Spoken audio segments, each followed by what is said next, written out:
So not only that, I can actually help them. That's how I ended up writing the book. Yeah. And one of the quotes that I write is, the solution is always in the problem.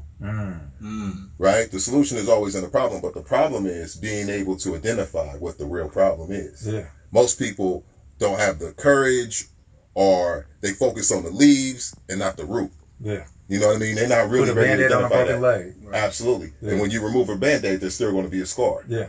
Exactly. Right? Yeah. Until you deal with the real root of the problem. Yeah, that was one of the things when I was going through my own health journey. I was noticing, like, okay, when I'm in a stressful environment, you know, I tend to drink, right? Yeah. And I started drinking at a very young age, and I was like, okay, I noticed this behavior. Every time I was stressed out, I find myself having a drink or having some cocktails with some friends after work. I was like, okay, what if I worked out instead of going out for these drinks every time I was stressed? What if I went for a walk? What if I wrote stuff down? What if I just changed that one habit? What would that look like? The association. The association, right? And I started doing that slowly but surely, looking at all the things that got me to being 80 pounds overweight. And I was like, oh my God, it's just, the habits that got me to this point, and switching them. I was like, oh, that makes all the sense in the world. And that's when I was like, okay, I could take these same principles, these same concepts, and teach my clients how to reverse engineer where they're at. Because a lot of times when I see, like, on social media and stuff like that, when people are talking about stuff, they're like, get on this diet, get on this, get on that. It drives you crazy, though. And it's like, that's not really helping people at the root of what they're going through. Absolutely. You know what I'm saying? Because we all have our individual vices. We all have our individual routines that we go through on a daily basis. Some of us wake up 5 minutes before we have to get the kids to school. You know what I'm saying? And constantly in that rush every single day. And it's like, okay, well, you're putting yourself in these situations that allow you to only repeat these behaviors over and over. We have to tweak one thing at a time. Absolutely. You know what I'm saying?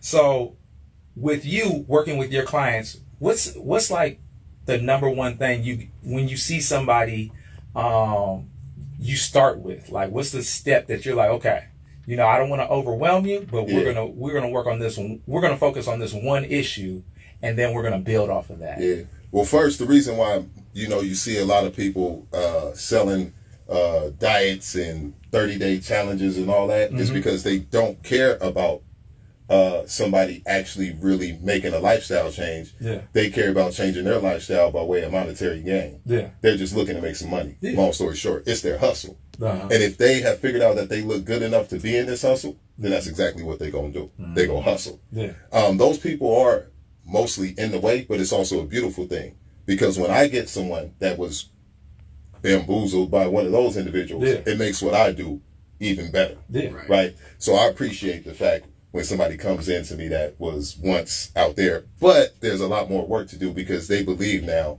that what they were exposed to is how it's supposed to be, right?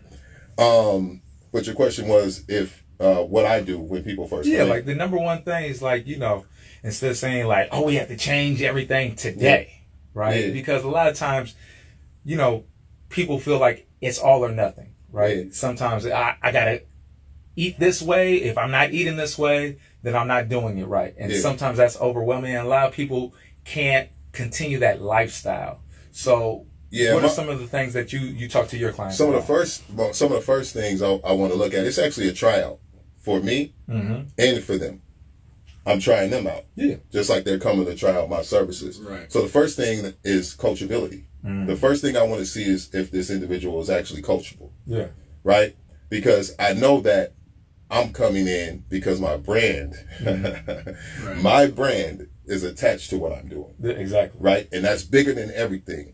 I need this individual to understand that this brand that they're coming into, when they go outside and they speak and say, I train with Train the Brain Fit Club, that means everything. Yeah. Right? So my number one thing is to first figure out their coachability. Also, trust. Right? Show them that I'm a professional, not just a person that's just jumping up and telling them I Googled some stuff or I went on YouTube or I'm following